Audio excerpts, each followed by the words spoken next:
think we've all looked at them. Okay, so we have a motion to approve them. I'll motion. Second, Second. okay, so minutes have been approved. All in favor, say aye, I guess. Aye. Okay, our next item is the Douglas Soil and Water Conservation District. And Maggie's not able to make it. I think she's working on a project up at the North Bank Habitat today. So she did send a report, and I think most of you have had a chance to look at that. Want a little bit more time? Take a look at that, see if you have any questions.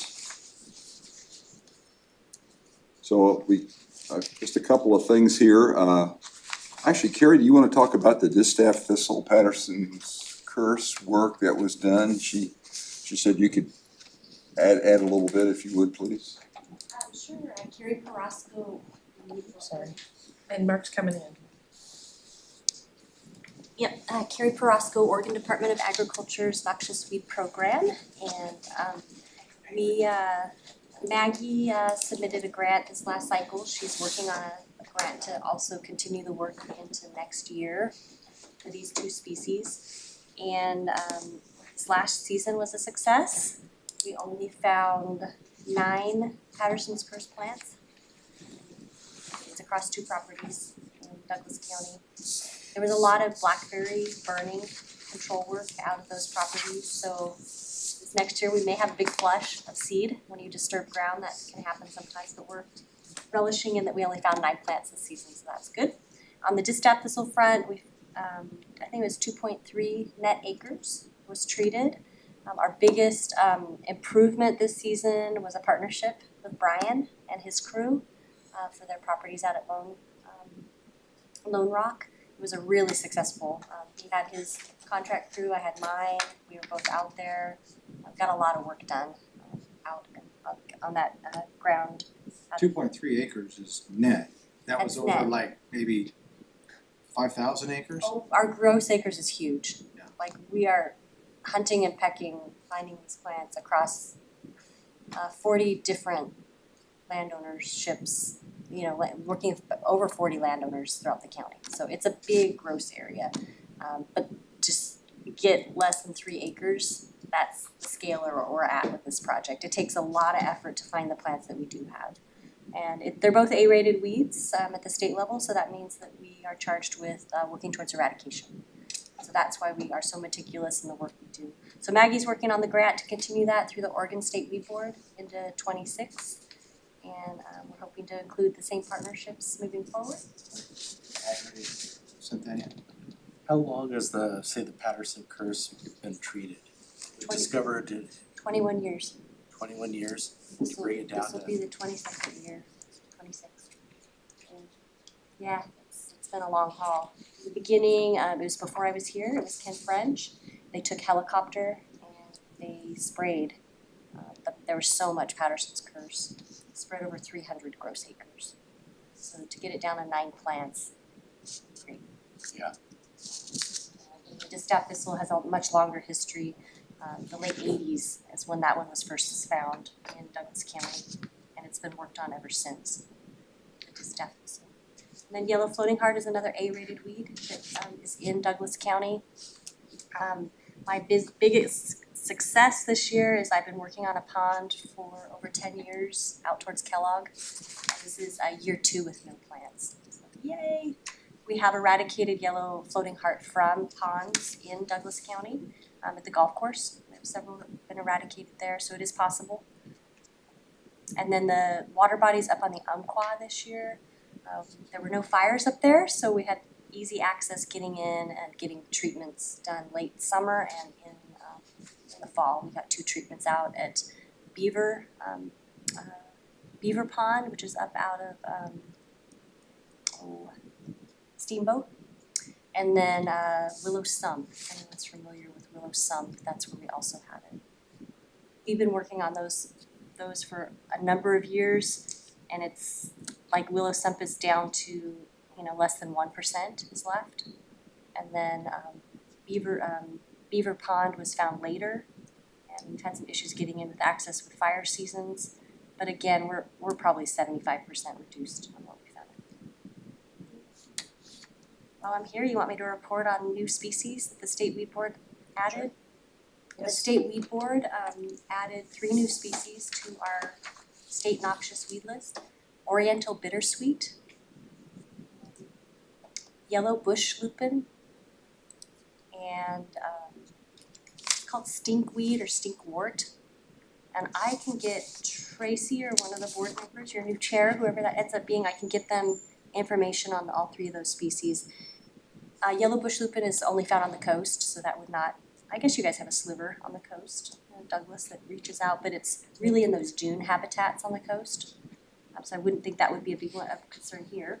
But stinkweed might be, and I could send some slides, maybe that'd be a good thing. I have some really good pictures in a slide, or I can give a slide presentation in a future meeting too. Yes. And then Oriental bittersweet, we've only found sites not in southern Oregon, they're further north. And there's only one location that we know of.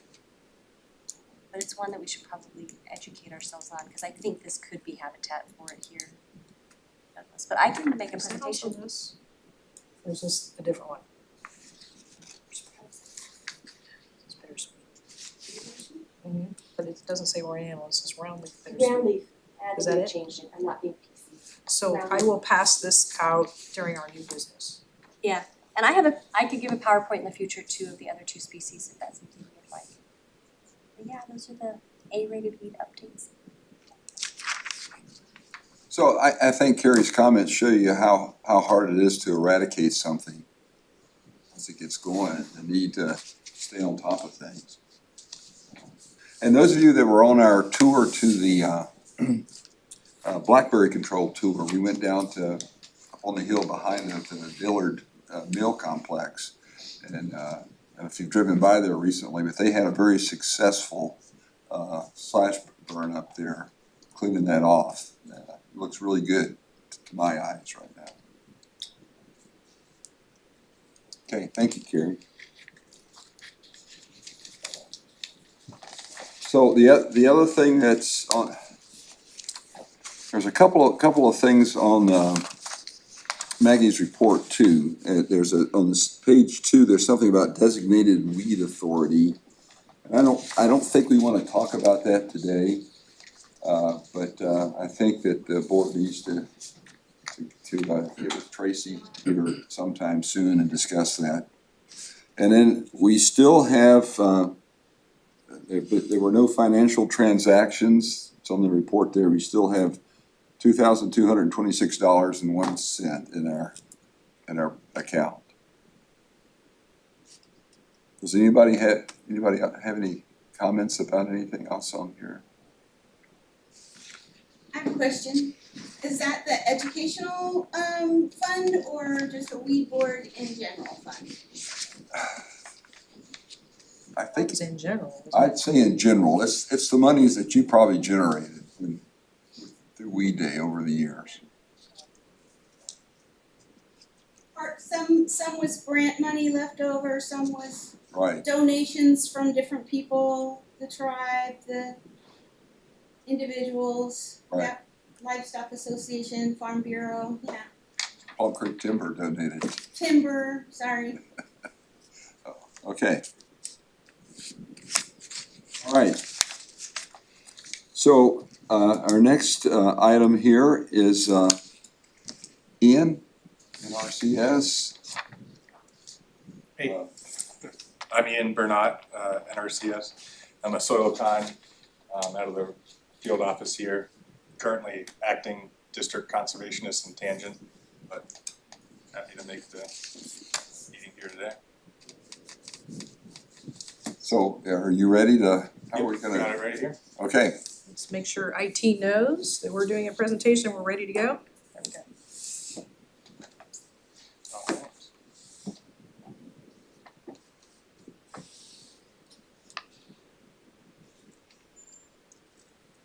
Cool. So yeah, here is my contact information, and then Bradley, my supervisor. And we work for the NRCS, or Natural Resource Conservation Service. We serve Douglas and Josephine counties. And we're part of So basically Oregon is divided into quadrants. We're in the southwest and we take care of everything from Josephine, Jackson up to Lynn and Benton counties. So if any of you have projects in Lane, Lynn, Coos, Curry, we take care of all of that in our basin.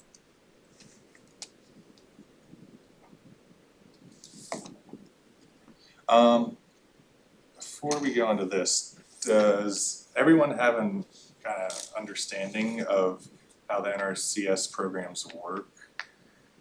Or have ever worked with the NRCS? Could you do a quick overview? Yes, yeah, that's where, okay, so it sounds like we're pretty unfamiliar with our programs. So I'll skip a few slides and start with this one. So the NRCS, at least here in Oregon and in our basin, operates under two main programs. The first one is called EQIP. It's the Environmental Quality Incentives Program. And this is our flagship program, it's our workhorse. This is what really puts conservation on the ground. It operates under CISs, which are kind of targeted areas within the basin. They can be statewide, they can be just within Douglas County. We have a few CISs just within Douglas County and a few within Josephine alone. And that's the main way that Oregon approaches conservation. And these plans are written when I just started 2 years ago. So they weren't written by me, but they were kind of developed in partnership with anywhere from tribes to local co-ops to landowners. We hold like local work group meetings where people can come in and kind of get their voice out there of what conservation needs to be done on their properties, and we kind of all work together to develop these areas. And so that's the main way that EQIP works right now in our state. We did have a program under the previous administration that was statewide under EQIP. It was called the Inflation Reduction Act, but we no longer offer that at this point. So it's kind of going back to the true roots of how Oregon operated in the past. So for Douglas County specifically, we have the Umpqua Oak Partnership that primarily circles the areas of like just east of Sutherland up to Oakland, and kind of around that area. I don't have a map right now on this slideshow, I don't believe. Local foods, this one is a statewide CIS. So anyone that's involved with small farm businesses, this is a good CIS to look into. There's every single one of these CISs are listed on our website, and under each of these program CISs, they have the practices that are offered within them. So it can get like very specific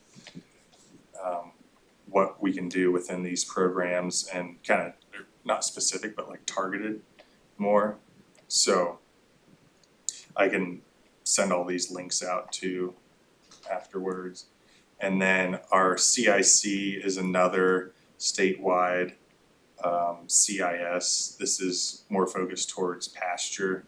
The brush management and weed control are offered under this one. They're offered, I don't know if it's offered under local foods. It might just be offered, okay, herbaceous weed control is offered under local foods, and then herbaceous weed control and woody weed control is offered under Umpqua Oak and EQIP CIC.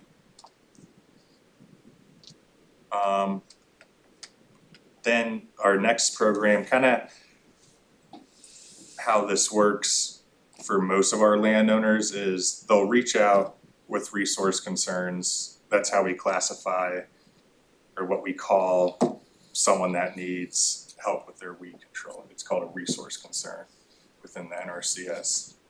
And usually we get someone that comes into the office or calls us up and asks us if we can help with their weed control. And we first would try to go through the EQIP program. And if they can successfully treat their weeds and complete that program in the time frame that we kind of agreed upon, then they could move over to the Conservation Stewardship Program or CSP program. And that is a program that goes above and beyond. It's what you can do after you've knocked out all the weeds. It's how can you manage that long term. And so this is a program that typically we enroll people in afterwards. They complete EQIP, or if they're already on top of things, they can sometimes just go right into CSP. This is a minimum 5-year contract. CSP, like it says, eligibility is determined on the current level of landowners conservation.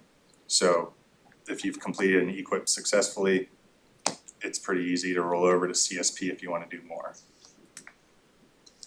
And if you haven't participated in EQIP, there is a threshold that you would have to meet then to go directly into the CSP program. So that is kind of the baseline of our two major programs within the NRCS. Is there any questions kind of that you thought of while I was talking? Okay, question. The last I talked, we've met before. Do they have any funding now? That was all up in the air. Yep, that was one of my other slides that I was kind of gonna end on. So, yep, our programs are up in the air right now. We do not have a budget yet. They are even talking about changing how the CISs operate, which are those targeted areas. Within EQIP, they are talking about how CSP operates on a basic level with enhancements. There's a lot up in the air right now, and it's we're all waiting guidance. We're unsure of what these changes will bring, what it will look like.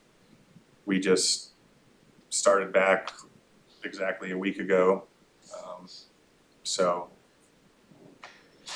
not much has been passed down to our kind of field level. Okay, I was just curious, 'cause one of your cohorts had been in touch with me, and it was several months back, 4 or 5 months maybe.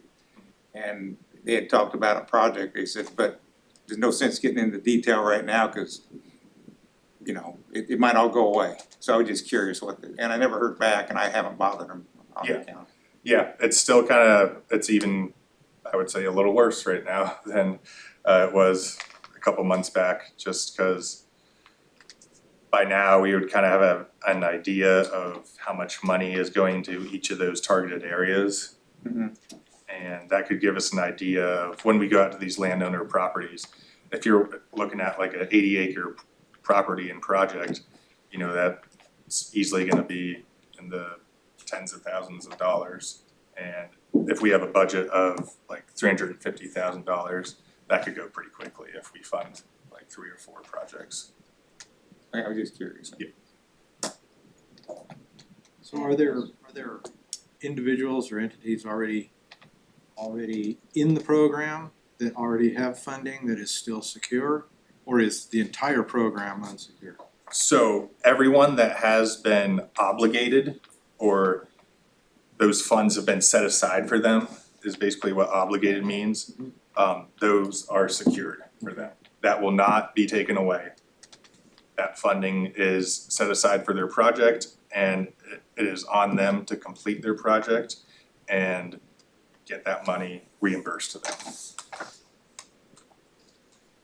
Any new projects is where we're uncertain of. And somebody. Shelby. Oh, yeah. Oh, yeah. Not Shelby, going with Oregon State members. Are these funds and projects are just for landowners, or can entities such as districts? Yes, entities, LLCs, businesses can apply. Weed boards? I would have to ask about that. I'm not Through certain the soil about, and water district? not certain about that at this time. I don't think we've had any contracts with boards directly that I know of, so that's a good question.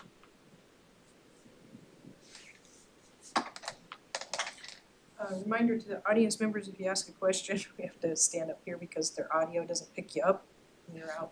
They might pick you up, but we still have to stand up.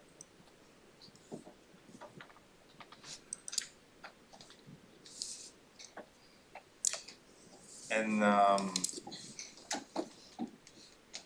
can go over kind of where we're at right now within the past 4 years, how our programs turned out, what they look like. So we have overall 235 cost share activities completed. Activities, so the way, when you get a contract obligated with us, you'll kind of have a checklist or like a receipt, and each kind of weed treatment, forest thinning treatment will be itemized and will have an amount associated with it, and we call that an activity. So if you treat, it could be like 5 acres of brush management, this equals $237 per acre. You treated 5 acres, that's how much you get for completing that activity. And so that's what activity means in this sense. We did this on forest land, ranch land, and on small farms. There was 14 wildlife and habitat restoration activities within those 235. This resulted in a total of almost 3,000 acres, 2,931 acres. 354 were wildlife. And this came to a total of about $434,000. This involved 65 individual contracts, 53 of them were in the EQIP program, and 12 of them were in the CSP program. So for the, go ahead. Sorry, is this just for this regional? Yes, this is for the Douglas County programs.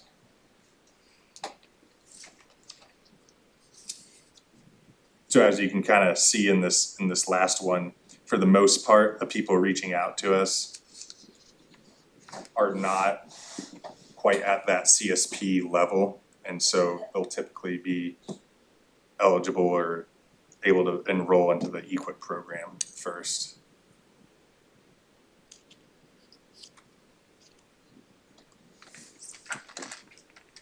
And then this year, all of our current, so this last slide were our completed projects in the last 4 years.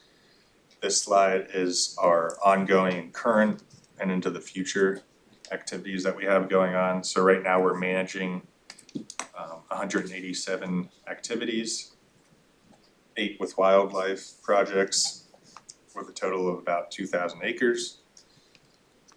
341 with habitat restoration and with a total of 345,000. And I should make it clear, this is just for our 314 and 315 practices, which are herbaceous weed treatment and woody weed treatment.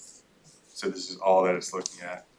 This is not like our total, this doesn't include any other practices except for the weed practices. And we're currently managing 42 contracts again, 36, so the majority in the equip, and then 6 in the CSP.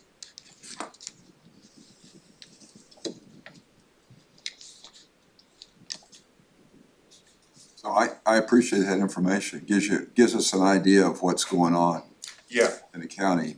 absolutely. So there's been a lot of success, as you can kind of see, there's been 65 contracts, there's been a lot of money put on the ground. And you can, a landowner that enrolls in EQIP, most of the time if they are a large landowner, like 100+ acres, it's typically not a good idea to tackle all 100 acres or plus within the first contract, so they can re-enroll in EQIP. There's nothing stopping them from completing one contract and then signing up again. They do have to go through the ranking process, which is a process where once someone applies, we go out to their property before they even apply. We go out to their property, assess their resource concerns, see if there's actually a plan we can develop with them, with their wants, with their future goals. They're the conductor of this whole operation. And we just have to see if it can meet within the like funnel of how NRCS operates basically. And if their future goals can do that, then we can rank them into the EQIP program against all the other people that meet that same criteria. And if they get granted that first EQIP contract, they can enroll in another one for the rest of the acres that they still need to treat. And they can do that, I think as much as they want, and treat as many acres on their property, just what's ever manageable for them, however easiest they can accomplish that. And if CSP works better for them, we can investigate that too, investigate that option. It's a very fluid relationship, I would say, with the landowners. For the most part, they're the ones doing the work, they're the ones finding the contractors, we don't, that's all on them.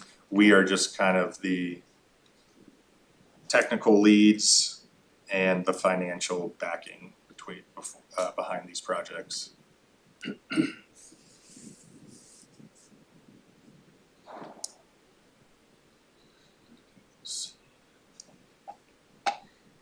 Okay, does anybody have any questions? We're. Oh, okay, good. Oh, he's there. I knew this wasn't gonna go as smooth as it was laid out, so, yeah. There's the Q&A picture, I think that's our state forester. He was on a burn project, it looks like maybe in central or eastern Oregon. So, yeah, it's like what a forest we'd want it to look like after woody residue treatment, woody weed treatment.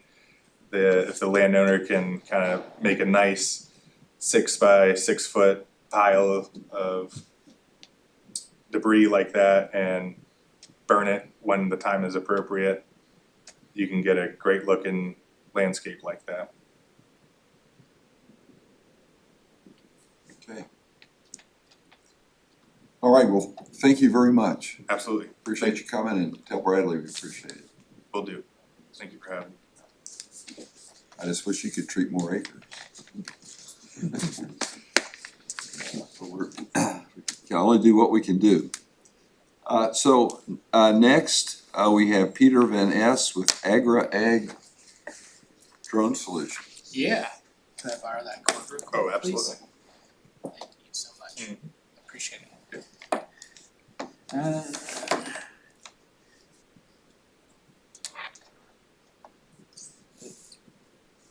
Okay.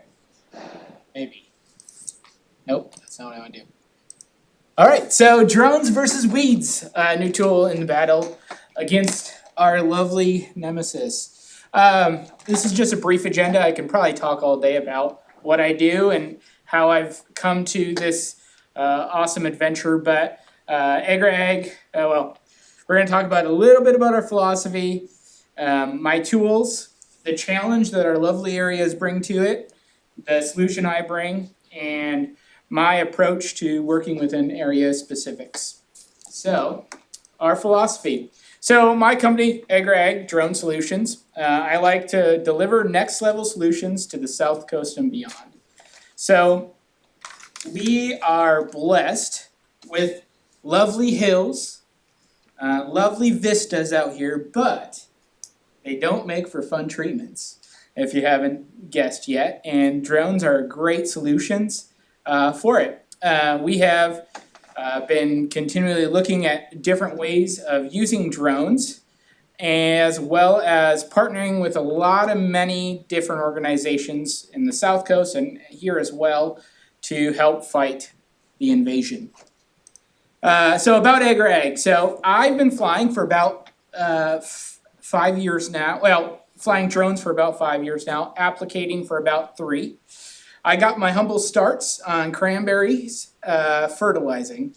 That was a whole lot of fun, and from there it's just continued to grow.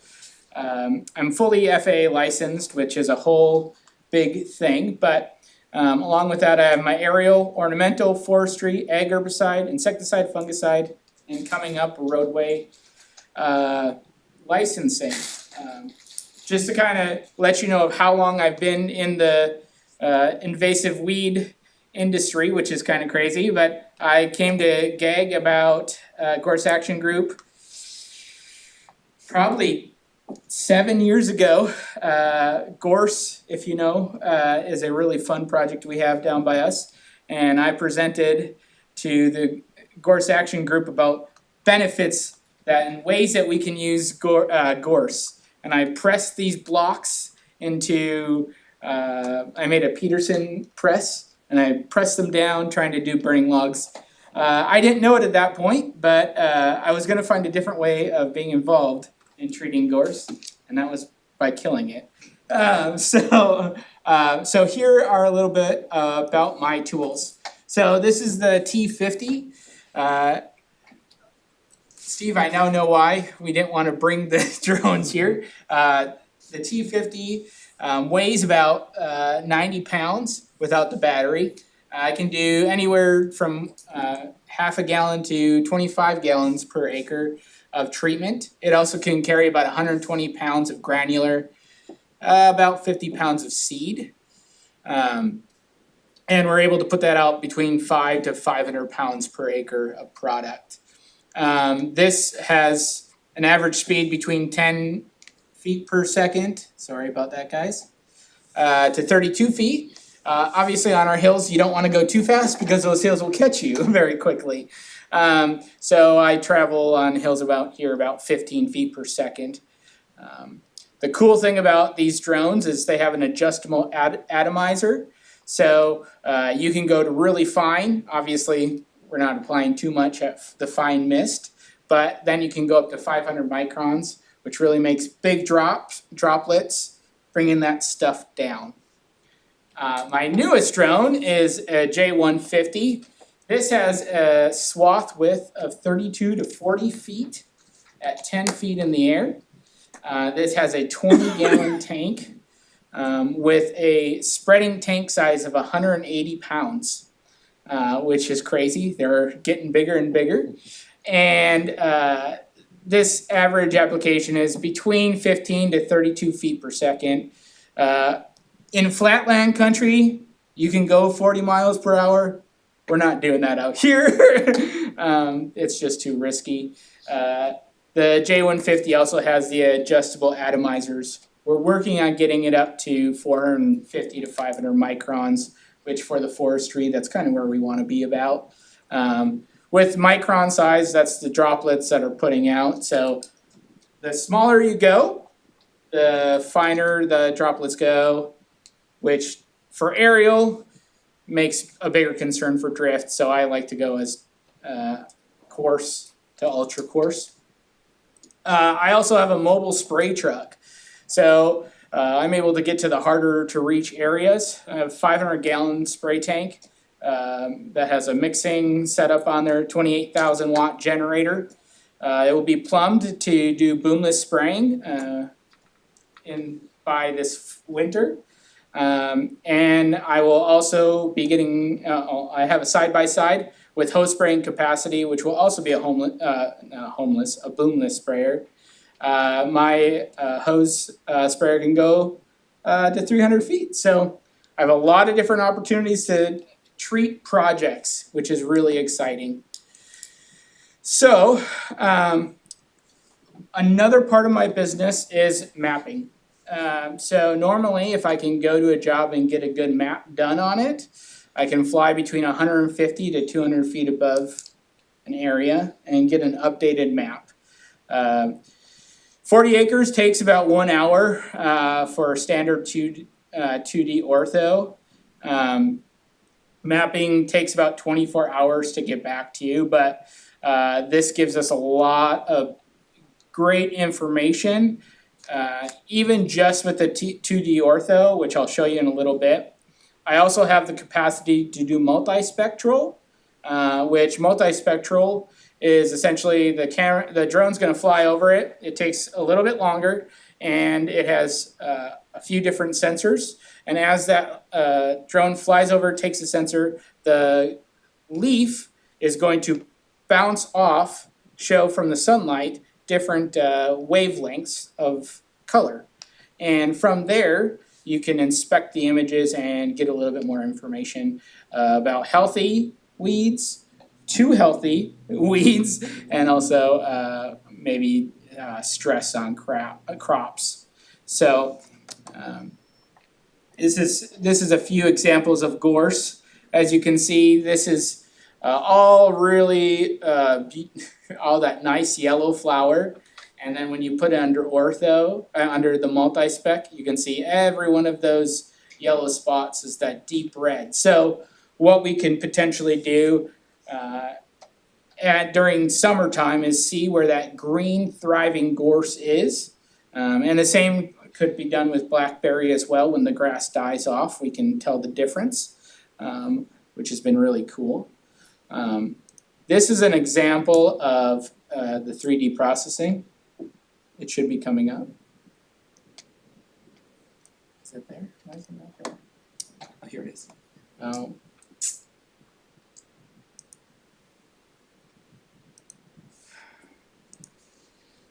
Unfortunately, that will not work. I apologize.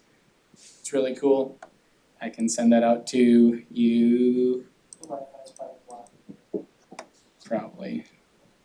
Okay. Well, we can make a 3D rendering of the area that you want to get. Obviously, this doesn't work well for just because of the amount of processing that's needed to do hundreds of acres. But if you wanted to get a rendering done of a few projects, we can shrink them down as well. So the Oregon Challenge and how do drones meet us? Well, we can access challenging terrain, slope, gullies, wetlands, or remote areas that would be hard to spray with conventional ground rigs. We can spot spray blackberries and gorse, and in areas that we don't want to disrupt the ground. So we can hit them while they're big and prevent the spread. Another benefit of using drones is we reduced operator exposure. We can fly to weed spots across hills and across valleys, which has been great. We're also a triple threat in treatments. So we do seeding, fertilizing, spraying, and there's a tremendous more of different opportunities as well coming through the drone world. So here are a few examples of my projects. So first of all, spreading seed. So this was 30 pounds per acre of pasture mix, spread in early fall. The seed was not rolled into this pasture, I should note. It was really hard. They did not want to go backpacking it through or belly grinding it, which is obviously understood. So we did this at 30-pound mix, which I was a little bit nervous about what the 30-pounders mix because it was a little bit lower, but it came through very well. The drone didn't cause a muddy mess. We didn't get stuck. And the grass planted very effectively on the terrain. We didn't see any erosion, which brings me to the recent job I did. I was called on an emergency erosion control seed job. They wanted 150 pounds of pasture or of erosion control mix with 250 pounds of fertilizer to follow up afterwards. They could not see this job. Pictures don't do it justice, but they could not see this job any other way except by drone. I was able to come out in a day and finish this job and effectively prevent the rains from causing issues for them in the future. Especially on the bottom of that slope, there's a active river, so we were able to prevent more sliding going down, which was great to work on. But this is a prime example of how drones fulfill a need in this area, especially on our slopes. The nice thing about both the T50 and the J150 is when I come out to a job site, I make the field, and for the most part, the drone will track the contours of the land. So I'll set it to about 10 feet above crop or above ground, and the drone will follow that through and maintain that, which is really great. I did some forestry work this past year, and we would be flying very steep hills, and there were a few snakes, and the drone climbed right on over it and continued on, which was really great and very cool to see. Around here, I did some blackberry treatments. The picture's a little bit harder to see. We did predominantly spot spraying with one field treatment. This was on a non-crop area, I should notate. I used Garlon 3A at 4 quarts per acre on the non-crop at 15 gallons per acre of treatment at 450 microns. You'll notice the treatment on the left is pretty much dead. And the right treatment was right next to it, and it's still alive. We did that for a test sample, but there was also a tree behind it that they wanted to keep. And you can see the tree is still living. Client is very happy, and we knocked it back. I also did an Escort XP in that mix, and was a great burn down. I've seen great pasture results as well at that rate too, with Escort. The gorse. So I did a gorse trial at a lot of land that is essentially a gorse ocean, and we did 10 and 20 gallon per acre tests at full non-crop rate, which is 9 quarts per acre. I chose this because it was probably 7 to 8 feet tall gorse, extremely mature, and we really wanted to see what the gorse could do. I mean, we know what the gorse can do. We wanted to see what the drone could do.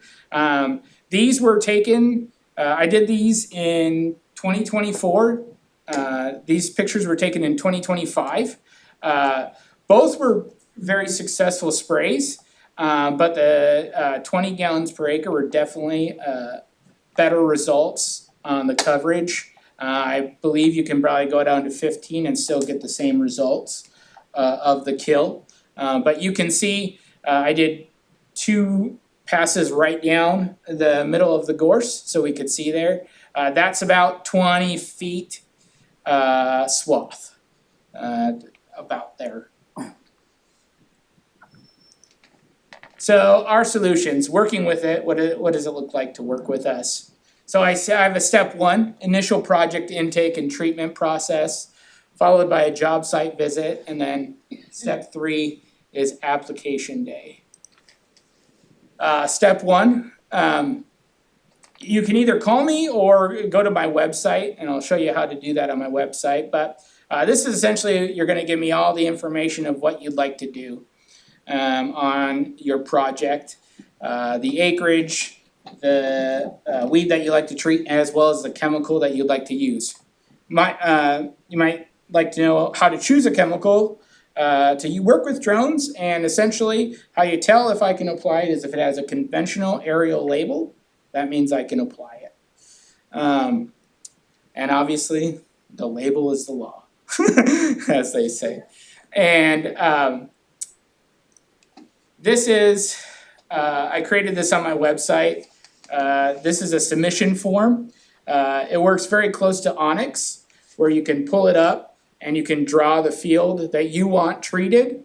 It gives me the acreage that you want to treat, and it gives me all your information, what you want to treat, and the chemical. So we start out with one of the biggest communications, best communication that we can begin with, is knowing what you guys want to do. I come out for a job site visit. Sometimes I map, sometimes I don't, depending on the situation. We identify where the weed is. We also look for obstacles, so it wouldn't be a surprise. Drones and trees don't go well. Roads, and we also watch out for neighbors, hazards, airspace restrictions, as well as potential drift risks. I'm flying anywhere from 10 feet above the crop, and depending on what's going on with safety and the slope, if it gets extremely slope, I might need to fly higher. We do the map of the area, determine the chemical rate and application, whether I'm gonna do hose spray, truck spray, or the drone itself. We confer the treatment plan, and we start the application day. I take care of all the filing with the FAA. We ensure a suitable wind under 10 miles per hour. I like lower than that, obviously. We want to avoid rain in the forecast. With fertilizer, I've done fertilizing application on pastures. There's a little bit more of some wiggle room. I can fly at around under 15 mile per hour for fertilizing application, just because the granular falls down so easily. And obviously, nobody's gonna complain about a little bit greener grass at the end of the day. And then we launch a drone and apply the treatment safely and effectively. And that's kind of, it's been really great being a part of the community, learning daily on what we can all do with these drones. The J150 has the ability to lift as well. It has a lifting ability that you can hook something on, lift it up in the air, and drop it off in another area, which is really exciting. I did some tree dropping with my other drone, and that was interesting. But we're learning and we're developing. I'm a very, I run my business like I wanna fit in well wherever I can be used to the best of my ability, so. Yeah, that's a little bit about me. We've got time for a couple of questions.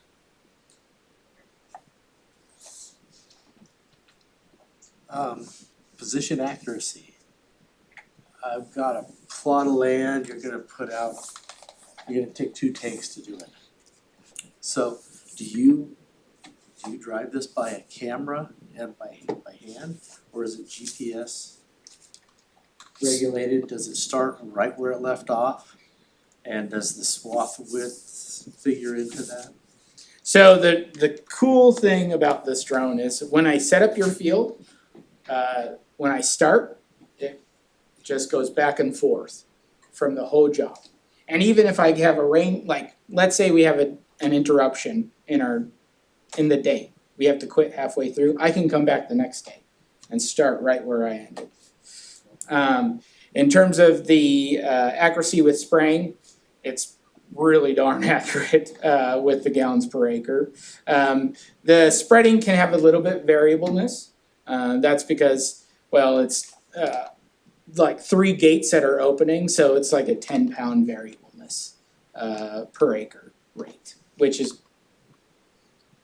negligible in terms of the normal application ways of fertilizer. But I've been really impressed with how it puts out in terms of swath, like over applications on when you're flying. I have not seen any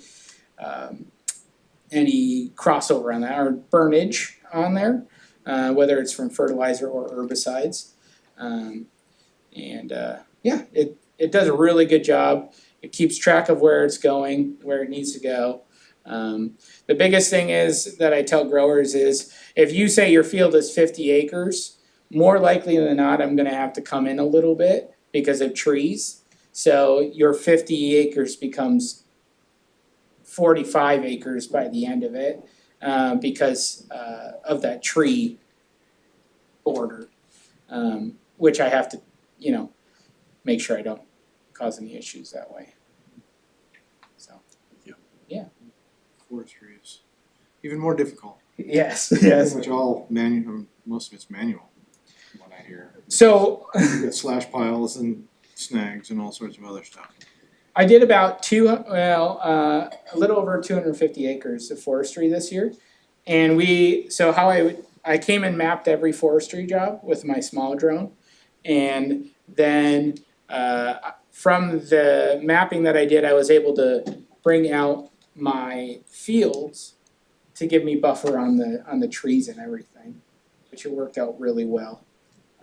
And I should say, the drone also gives me the ability to not only just do autonomous flying, which that's when I give the drone a job to go do, but then, for instance, let's say you have spot treatment, you have a blackberry bush in the middle of your pasture that you want to get hit, right?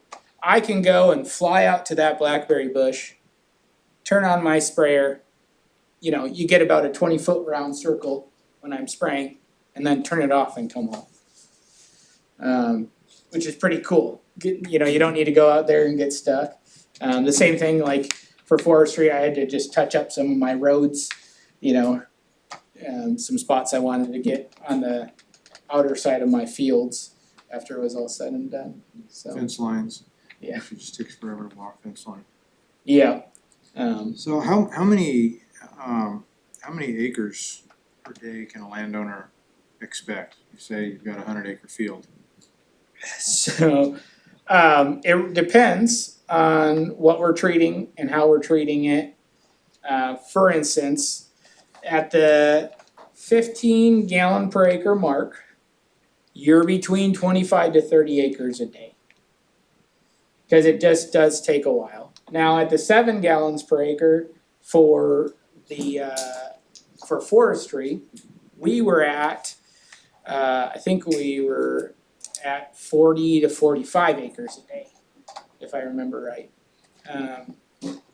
Obviously, if we can find a treatment that you can go lower, it helps, but a lot of the situation is not only are we watching our treatments, but there's not easy flying anywhere on this area, at least southern Oregon. There's not easy fields necessarily. So I always give my friends in Missouri who are doing this a hard time because they just go over corn for miles, and I'm like, you guys should come out here and fly a little bit, test our skies. But that's where we're at. With the higher gallon per acre with the pasture work, it does take a little bit longer. That's also saying, the 25 to 30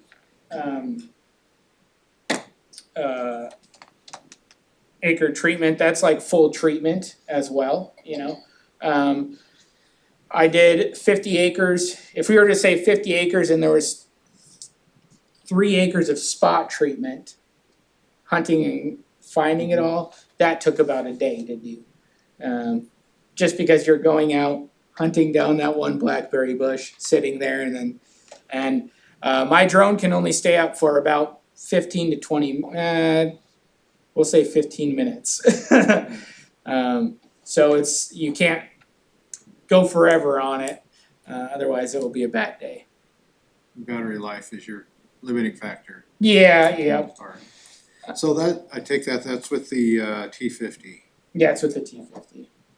Yeah. The J150, bigger batteries, longer spray time.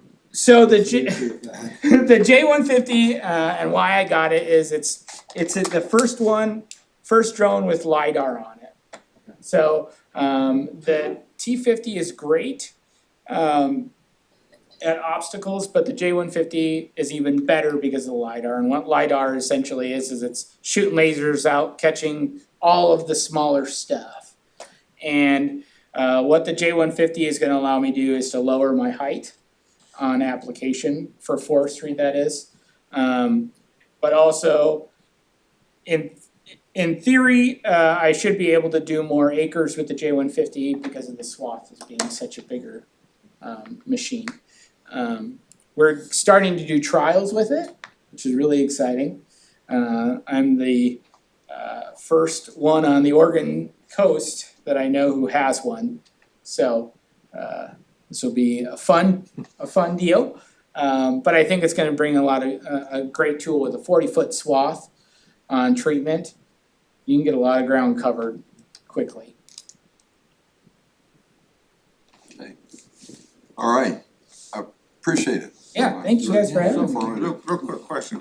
So how does somebody find you? You just Oh. ag.com or what? Here we go, this is it. So if you take a picture of this QR code, it's gonna put you in, it's gonna put me in your phone with my website and all my information, as well as you can hand these out too. There we go, there we go. You do, have you done any conservation work, like with NRCS or, No, but I would really like to. I mean, not that, it's a sort of new field. Another one is like, how do you choose your chemicals? I saw that you, did a little project of course, but do you do it by yourself, do your own research, or do you consult a chemical company? I normally consult a chemical company. In the perfect world, the individuals who are asking me to come out have their chemical choice. And as long as it has aerial label, we can make things work. And have you done any work with like the county or any county? Out of my curiosity. I've worked with county, but Okay. nothing necessarily yet, but Okay. I saw you were getting the roadways. Have you done any industrial work? No. No. not yet. But Still in the working. future. Yeah. We will. Yeah. Still expanding. And Yeah. We've got a few things around the county that I work for the county. Okay, cool, yeah. I work with Tracy a little bit Perfect. here and there, but and we got a few projects that may need Sounds good. some spraying, but I can reach out to you. When you say roadways, are you talking about the rights of way pesticide applicator Yeah, license? yeah, I'm gonna get the roadway, right way, yeah. Right of way, okay. So that will be the future test. What is the approximate cost? I know there's too many variables. They in the forest ground type thing. It's really hard to like, I understand that. I don't- they're ever changing because stuff's always changing, but for pasture, I'll give you a pasture work. Okay. My half day rate is $1,000 with chemical and my full day rate's 2,000. With chemical, that is. And now that number can go up if there's a lot, if there's a lot of situation with that, right? So if it's a field that has a ton of trees in the middle of it, or, you know, let's say I have to be extremely cautious because there's a vineyard right next door to it, you know, it all, Yeah, they all are somewhat different. There's some variations Yeah. in all of them, but it's after something just yeah. And then it kind of all goes, you know, drone prices are gonna be different than my hose prices and but if you have a project that you're interested in kind of a number on, I would be more than happy to reach out and kind of look through what that looks like. And go from there. Okay. Are you gonna stay around for a while after we're done? Yeah.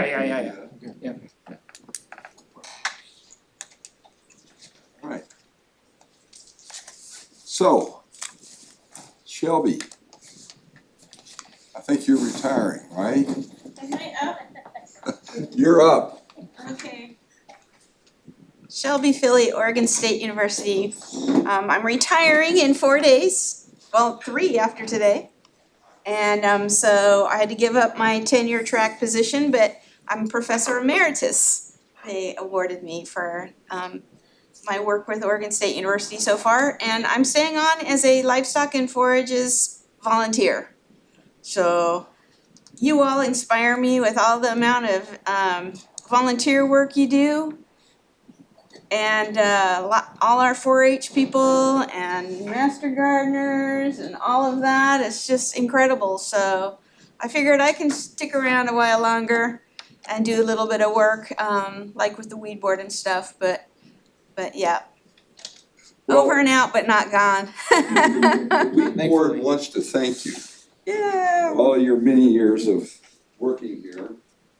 awesome. We have a plaque over there. Oh, it's beautiful. Turn around and get a photo. Thank Photo op. you. Thank you. I mean, I really Where's the appreciate your photo? work. Oh, We're here. gonna go back and take a photo back up here, around the back, right? Yeah, That's the so plan. Brian and This David, is you guys can beautiful. stand between those flags right Shelby there. Key, and I even got my You guys full can name stay on here. seated. Mark, if you wanna stay seated and just scooch, you guys scooch in the front, I think we can get around that flag. In Get everything in appreciation there. for your many years of outstanding Thank you, service Tracy. and dedication to the Douglas not part of County the board. Noxious Weed Advisory Board. 98 to 2025. This is beautiful, guys. Alright, Shelby, let's hold that up.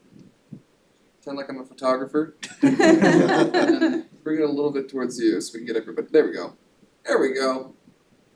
Alrighty, I'll make sure you guys get that. All right, thanks. We wanna get it on our website. It's very pretty. Shelby. Yeah, That's just a card. thank you. Wow, this is great. You're only, Shelby is only the 4th livestock and forage extension agent I can remember. Only the 4th, yeah. Yep. And jury's a faucet. Yeah, the first one was Roland Parker Yep, in the 50s and 60s, early 60s, and Wayne Mosher, Wayne, yeah. Ron McCoy, and you.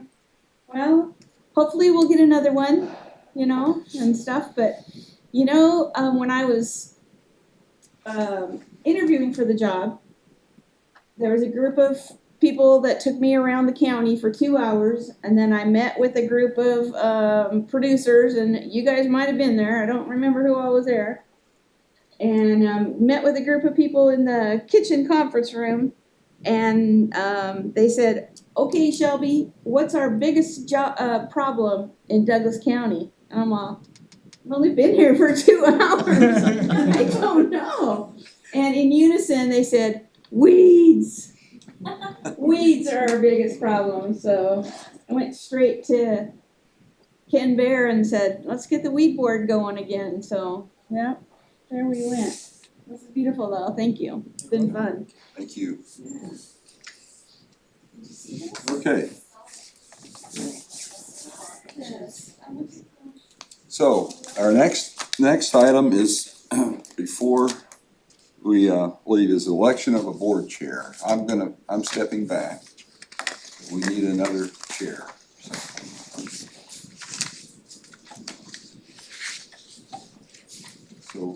we need some nominations.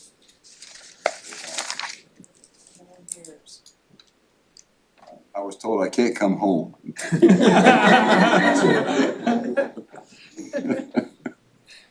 pressure. Everybody's looking your way, Dave.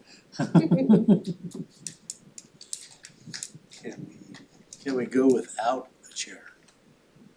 I don't think so. We can do that interim. We can also negotiate for something that's a little bit shorter. I know that there's been some interest, but some that aren't ready yet.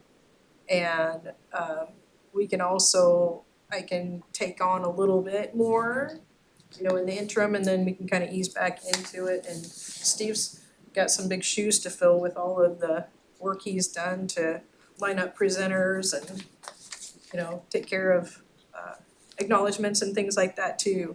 But we don't need to do it at that level, and we can kind of ease into it. So if somebody had an interest but they don't wanna jump in doing all of the various duties that Steve's done, we can do that. Or you say, I'll do it, but I'm only doing it for a year, we can do that too. If we want to wait, I will try to do what I did in the very beginning when Steve and I were kinda working into that role. I can do that too. But, you know, ultimately, we need to have somebody in that chair position, so. Do we have thoughts? Anybody wanna volunteer for that position or nominate somebody? Have thoughts? Otherwise, we can carry on. Thank you. But I can't put my effort into it like that. Well, it's gonna be different for whoever comes in, so, Trust me. you don't have to, I mean, you put your own fingerprint on it, thumbprint.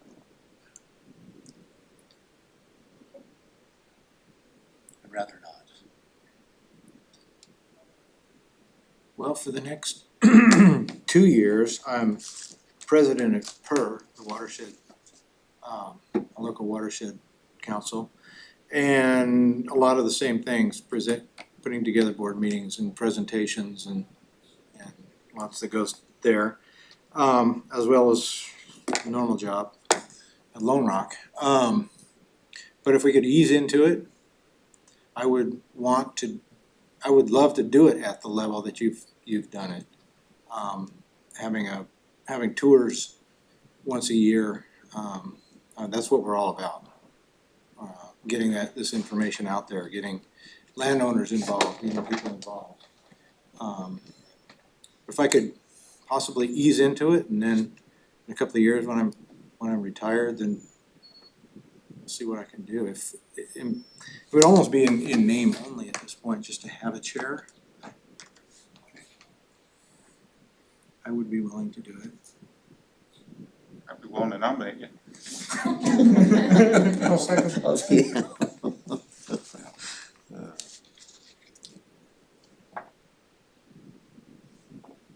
Well, I nominate. okay, I'll second it. And then you would co-work with me. all right, Steve's not going anywhere, right? No. no, I'm still here, I can help you. Okay. So, any discussion then, other discussion? Condolences. Well, I think there's an active group with the board that would support him through that times.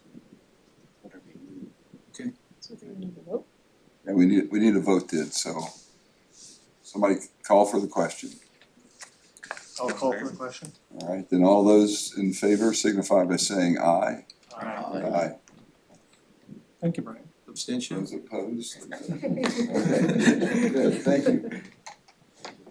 All right, So I'll give you time for one round too. so, is there any new business? I just have this, I know we're running a little bit late, but I will pass this around to the board members, and this is the one that I believe Carrie was talking about with the they're calling it the round leaf bittersweet, but I think we agreed that that's the same as the Oriental bittersweet. Yeah, so if you wanna take one of these and pass it down. And where is this coming in from? Where would we look for it? I need to go look at my notes from my colleagues. Okay. I'm not necessarily aware of it. You can send it around if you want, I can get a copy of it. And you're gonna pass that information that I can share with the board members anyway. Perfect. Yeah, Logan? There's also been some reports of rounding bittersweet being used as floral arrangements. That's in this right here.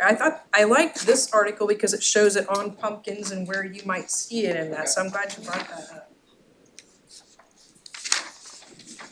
Like a garland and floral arrangements and things like that, especially in the fall, it looks like.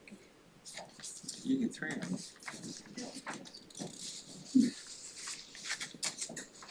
Anybody else? Have any other I don't interest think in that there's, one? I don't believe there's anything else. So, One Perfectly agreed. one follow-up, some old business from last, Mark, last time you talked about some possible label changes on Garland products. Any new information on that? I have not heard anything more, and I'm glad you brought that up, Ryan. Yes, that was what I was told months ago. Not seen anything more. It's good. Yeah, that's good. Yeah, a triclopyr product, not just Garland, but triclopyr products and all. It said that you had heard from Something them. an industry person told me, but Yeah, it's come down the pipe. I've been asking around and I've not heard from any of the distributors. So Misinformation too, and supposedly it was an industry rep, or wholesaler rep, not an industry rep. New chairman, do you guys have an idea of which weed you would like to have a tour? I mean, it's something OSU, I'm assuming, and ODA can help organize a tour, it's kind of what we do. Yeah, So, one If there's I, a weed that you know, it's been found, it's been tree of heaven, blackberry, hawthorn, what's the next candidate? one I've been wanting to do for the last 2 or 3 years, but haven't had time to organize it, is a brooms tour. Specifically out to like Swiftwater Park where you can sit in one place and see all 3 brooms. Perfect. Yeah, that sounds And fun. talk about everybody's management of how the life cycles, the blooming cycles. I think that would be a great tour. I'm willing to help you with that for sure. For sure. We're on board. Ryan, you're thinking of a spring tour too, when it's blooming? It would be somewhere in, say, May, where maybe all 3 of them are blooming, or one, like the French broom just finished, the Scotch broom is in bloom, Spanish broom is starting out. Yeah. About in that May, 1st of June maybe. That type of tour, I don't know if Pete would be available, what your busy time is, Pete, I know you're busy, but that's the perfect place where you could bring a drone Oh, and do a and flight? demo it. You know what I mean? We could do that. But, Good. I wanna make a comment, met Peter about it at, 1 o'clock today for the first time. And we had a lot of conversation, he's a friend of a coworker, shares my office, but Pete is doing a higher rate of application rate than some of the other folks, which I think is a real plus. I just wanna pass that along. If you think about, say you're spraying weeds in your lawn, it'll say an ounce per gallon of water. Well, that's like 40 ounces, 42 ounces to the acre. Typically we say we like to see for field spraying 25 gallons of water to the acre plus. So at 15, he's in the target. We've got people doing it at 3 and 5 gallons, which kind of isn't on the label anyway, but you've got to get it wet, and he's got what I feel a good approach. I've been working with Pete for a number of years. We've been killing gorse together. Yeah. But you're right, it's a volume. Yes. Volume, you will not be able to kill. For whether it's ground With- equipment. Not necessarily, we've had some success with coverage of 7 gallons per acre. For forestry, that's where Coverage. we're at, yeah. And this is on broom.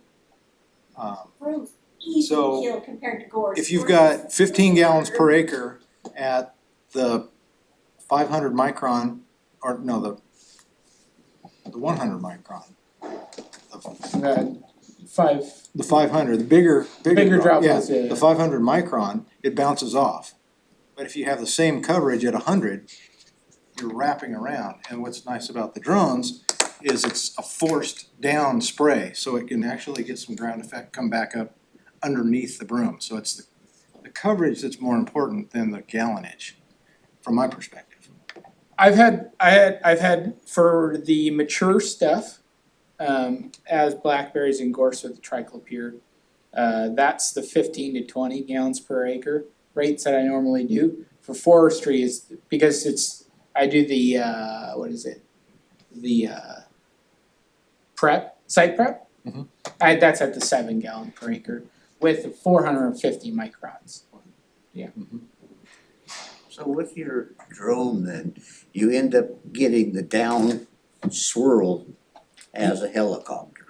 Yeah, so when you see the drone flying, I put my laptop down, but you can see the movement of that vortex, bringing that up. At 450 to 500, it pushes down, and it really coats it all up. I've been really impressed with how well it coats. In both the higher GPAs for the mature and the lower stuff with the newer, It what do would we call it, year-old?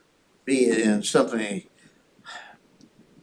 that a lot of people could understand maybe more so, is if you're spraying paint. If you're a real high micron in the 400s and stuff, but you get the larger droplets and it runs. But the smaller droplets will cover. But yeah. I like to stay between the 450 to 500, because at the end of the day, I like sleeping at night. As long as it's dead. Unfortunately, the restrictions on helicopters anymore, they're up there at 50 feet, and they have to have that coarse droplet. They're not getting that ground effect. They're getting it straight down, because they cannot afford to have the vortices anymore. It just is Drift. too much risk, yeah.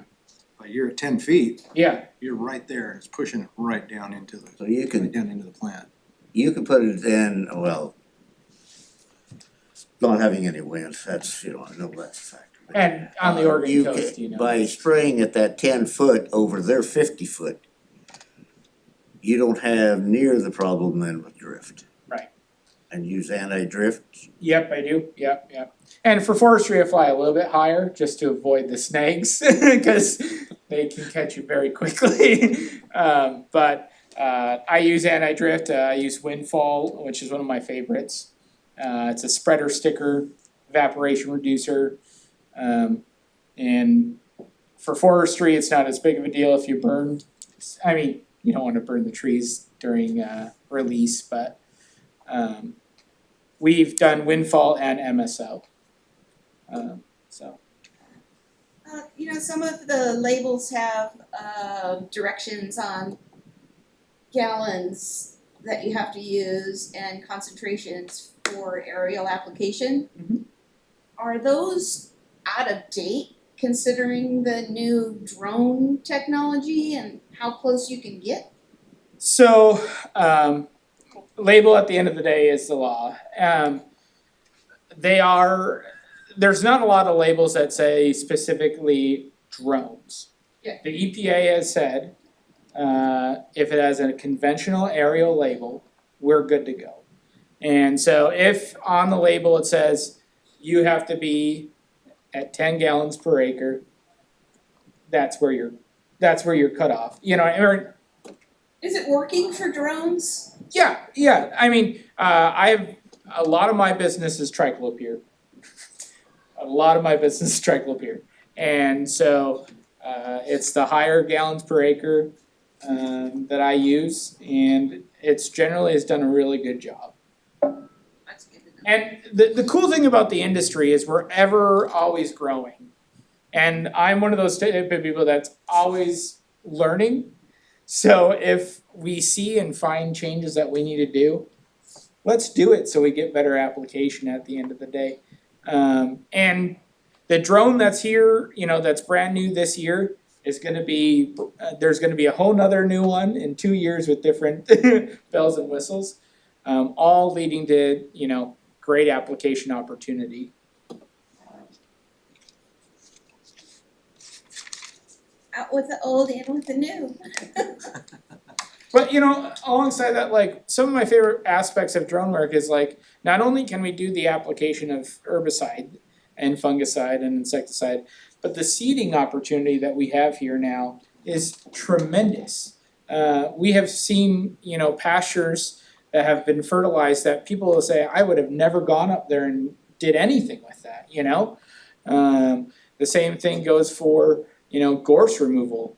A lot of the pasture work that I've done or the clearing that has been done with perennial ryegrass on it, even just getting that perennial rye has prevented a lot of the different invasives coming up. You know, obviously there's a few tough ones, you know, few, I don't know what you wanna call it, but just getting that seed down is pretty invaluable, so. All right, thank you. We've gone a long time, so Sorry. stop. There.